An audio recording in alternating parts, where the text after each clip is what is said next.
In this video, we're going to look at the 6 kingdoms of life. Different people have different ideas about the kingdoms and how to group them and where to group them, whether we put them in domains, whether we lump the bacteria and the Archaebacteria together into one called Monera. We're going to learn about 6 different kingdoms. We're going to start looking at Trophos, which is a Greek word regarding food. We're then going to look at the 6 kingdoms: Animalia, Plantae, Fungi, Bacteria, Archaebacteria, and Protista. So first we need to understand about the food that the different organisms eat. And to do that we have a Greek word, trophos, which means relating to food. We have autotrophs, or producers, and they produce their own energy. And most of this is by using light from the sun and turning that into sugar within them through the process of photosynthesis. We then also have heterotrophs, which are the consumers, and they get their energy by digesting other organisms. So whether they're producers or other heterotrophs, they eat them and get their energy from them. So here we have our strawberry, which has leaves, photosynthesizes, so therefore it's a producer, and a turtle, which is a heterotroph, a consumer.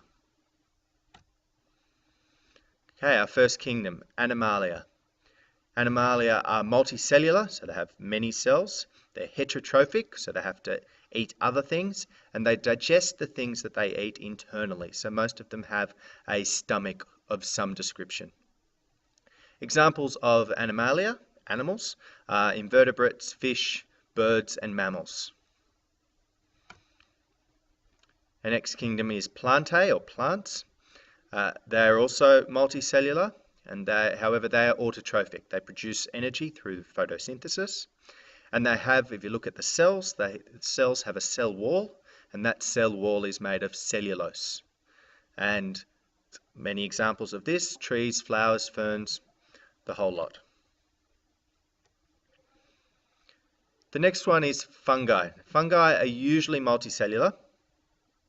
They're heterotrophic, they eat other things.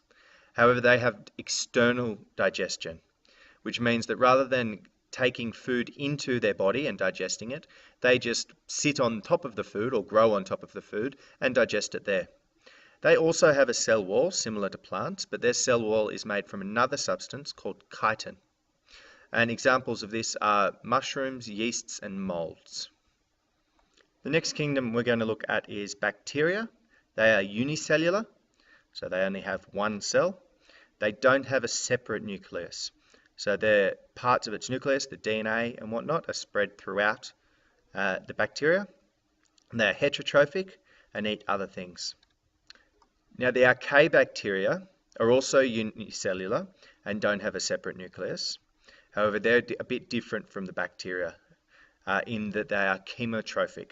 And I didn't talk about chemotrophic before because it's something it's weird. It means that they eat chemicals, and there's only a few things that fall into the Archaebacteria chemotrophs.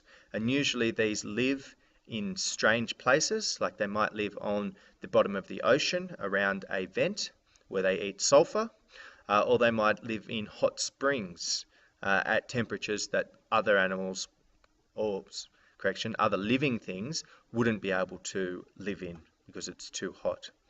So they live in extreme environments and they're a bit weird, which is why we separate the Archaebacteria from the other bacteria.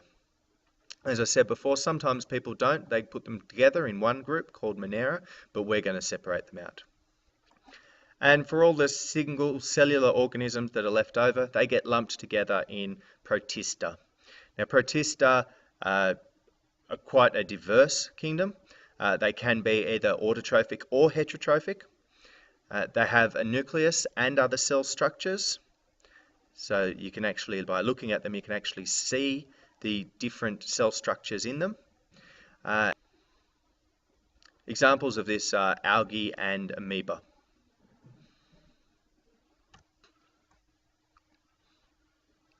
In this lesson we've looked at the word trophos, being Greek for pertaining to food.